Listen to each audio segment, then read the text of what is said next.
તમારા બધાનું ફરીથી હાર્દિક સ્વાગત કરું છું મારી ચેનલમાં। તો ગટ્ટાનું શાક આપણે જ્યારે બનાવીએ ત્યારે ગટ્ટાને પહેલાં પાણીમાં ઉકળવામાં આવે છે અને પછી તેનું શાક બનાવવામાં આવે છે, પરંતુ આજે આપણે ગટ્ટાને પાણીમાં ઉકાળ્યા વગર ખૂબ જ ઝડપથી બની જાય તેવું એકદમ ટેસ્ટી ગટ્ટાનું શાક બનાવીશું। તો રેસીપી એન્ડ સુધી ખાસ જોજો। તો ચાલો હવે આ શાકની રેસીપી સ્ટાર્ટ કરીએ। तो तेनी माटे अहींया मैं एक बाउल लीधो छे, तेनी अंदर एक वाटकी चणानो लोट मैं लीधो छे। ते लोट आपणे चाळीने लईशुं। त्यार पछी तेनी अंदर अर्धी चमची जेटली हळदर एड करी दईशुं अने अर्धी चमची जेटलुं मरचुं एड करवानुं छे अने अर्धी चमची धाणा जीरुं एड करीशुं। त्यार पछी तेनी अंदर स्वाद प्रमाणे मीठुं एड करीशुं, लगभग 1/4 टीस्पून जेटलुं अने तेल एड करीशुं एक नानी चमची जेटलुं। त्यार पछी तेनी अंदर खावानो सोडा एड करीशुं, लगभग 1/4 टीस्पून जेटलो अने हवे तेनी अंदर थोड़ुंक पाणी एड करीशुं। बहु वधारे पाणी एड नथी करवानुं, 2 टेबलस्पून जेटलुं ज एड करीशुं अने हवे बराबर मिक्स करी लेवानुं छे अने लोट बांधी लेवानो छे। तो लोट बंधाईने रेडी थई गयो छे। हवे तेनी अंदर थोड़ुंक एवुं तेल एड करी दईशुं अने लोटने बराबर कूणवी लईशुं, जेथी करीने थोड़ुंक सॉफ्ट थई जाय। तो अहींया मैं लोटने कूणवी लीधो छे।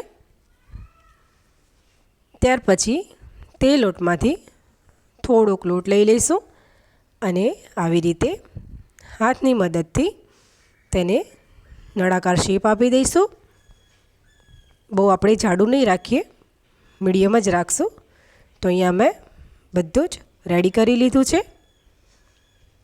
हवे तेमांथी आपणे एक भाग लई लईशुं अने तेने आवी रीते छरीनी मददथी कट करी लईशुं अने तेनुं कटिंग पण आपणे बहु वधारे पड़तुं जाडू नथी राखवानुं। हवे तेने आवी रीते हाथ में लई अने सरस एवो राउंड शेप आपी अने थोड़ुंक प्रेस पण करी दईशुं। आवी ज रीते बधा गट्टा आपणे बनावीने रेडी करी लईशुं। त्यार पछी अहींया मैं एक मिक्सर जार लीधुं छे, तेनी अंदर मैं 2 टामेटा कट करीने लीधा छे, ते एड करशुं अने एक लीलुं पीकाडोर मरचुं एड करीशुं, थोड़ुंक एवुं आदुं एड करीशुं अने एक लीलू तीखू मरचुं एड करीशुं। बिल्कुल पाणी नाख्या वगर हवे क्रश करी लेवानुं छे। तो अहींया मैं क्रश करी लीधुं छे, पेस्ट बनीने रेडी थई गई छे। त्यार पछी अहींया मैं गैस पर कूकर राखी दीधुं छे अने तेनी अंदर 2 मोटी चमची जेटलुं तेल मैं एड कर्युं छे। तेल तमे तमारा टेस्ट अकॉर्डिंग लई शको छो। हवे तेल गरम थाय एटले तेनी अंदर अर्धी चमची जेटली राई एड करीशुं अने अर्धी चमची जेटलुं जीरुं एड करीशुं, अर्धुं लाल सूकું मरचुं एड करीशुं अने थोड़ाक एवा લીમડાના पान एड करीशुं। त्यार पछी आपणे जे टामेटानी पेस्ट बनावी हती ते बधी एड करी देवानी छे। जे लोको लसण डુંગળી खाता होय ते लोको आ टाइमे लसण अने डુંગળીની पेस्ट पण एड करी शके छे। बराबर मिक्स करी लेवानुं छे। त्यार पछी हवे तेनी अंदर आपणे मसाला करी लईशुं। तो अर्धी चमची जेटली हळदर एड करीशुं अने मरचुं अहींया मैं 2 चमची जेटलुं लीधुं छे।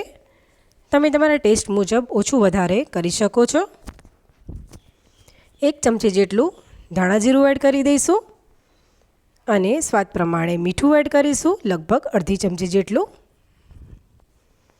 अने हवे बराबर मिक्स करी ग्रेवी ने कूक थवा दईशुं।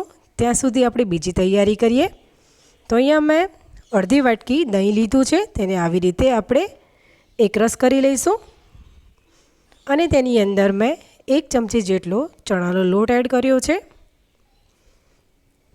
अने पछी बराबर मिक्स करी लईशुं। लोटनी कणी ना रहे ते प्रमाणे मिक्स करी लेवानुं छे। तो अहींया मैं मिक्स करी लीधुं छे। हवे तेनी अंदर थोड़ुंक पाणी एड करी दईशुं अने मिक्स करी लईशुं। तमे दહીંની જગ્યાએ છાશનો પણ ઉપયોગ કરી શકો છો। તો અહીંયા તમે જોઈ શકો છો કે હવે ગ્રેવીમાંથી તેલ છૂટું પડી ગયું છે, મતલબ કે ગ્રેવી એકદમ પરફેક્ટ કૂક થઈ ગઈ છે. બરાબર મિક્સ કરી લેવાનું છે. ત્યાર પછી તેની અંદર આપણે જે દહીં અને બેસનની પેસ્ટ રેડી કરી હતી તે એડ કરી દેવાની છે અને થોડુંક એવું પાણી લગભગ અડધા કપ જેટલું એડ કરી દઈશું અને કન્ટિન્યુઅસ હલાવતા રહીશું. આપણે જ્યારે આ પેસ્ટ એડ કરીએ ત્યારે ગેસની ફ્લેમ લો કરી દેવાની અને એડ થઈ જાય પછી આવી રીતે કન્ટિન્યુઅસ હલાવતા રહેવાનું. હવે ગેસની ફ્લેમ હાઈ કરી અને તેને ઉકળવા દઈશું અને કન્ટિન્યુઅસ હલાવતા રહીશું.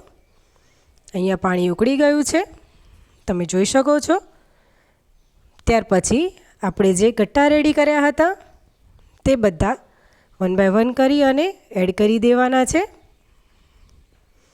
અને તે પણ આપણે થોડાક છૂટા જ એડ કરીશું.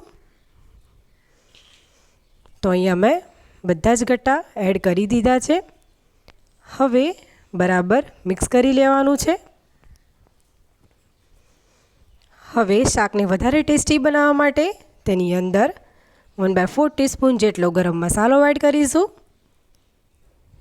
અને થોડીક એવી કસૂરી મેથી એડ કરવાની છે.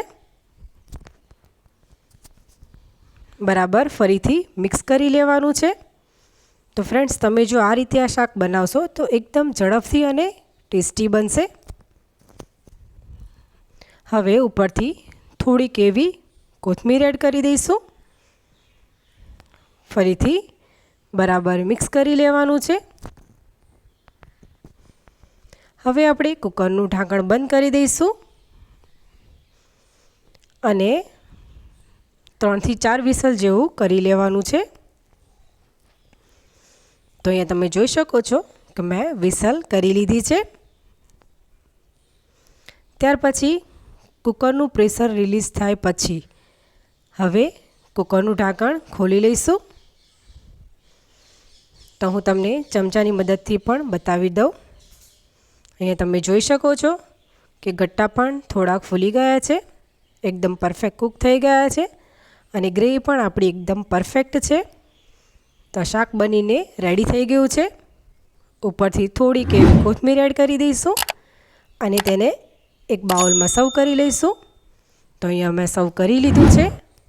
તો ફ્રેન્ડ્સ, તમે પણ આ રીતે આ ગટ્ટાનું શાક બનાવજો. ખૂબ જ ઓછી મહેનતથી એકદમ ટેસ્ટી શાક બનીને રેડી થાય છે. તો ફ્રેન્ડ્સ, તમને જો મારી રેસીપી ગમી હોય તો લાઈક કરજો, શેર કરજો અને સબસ્ક્રાઈબ કરી બેલ આઇકોન જરૂરથી પ્રેસ કરજો. તો ચાલો ફરી મળીશું. આવજો.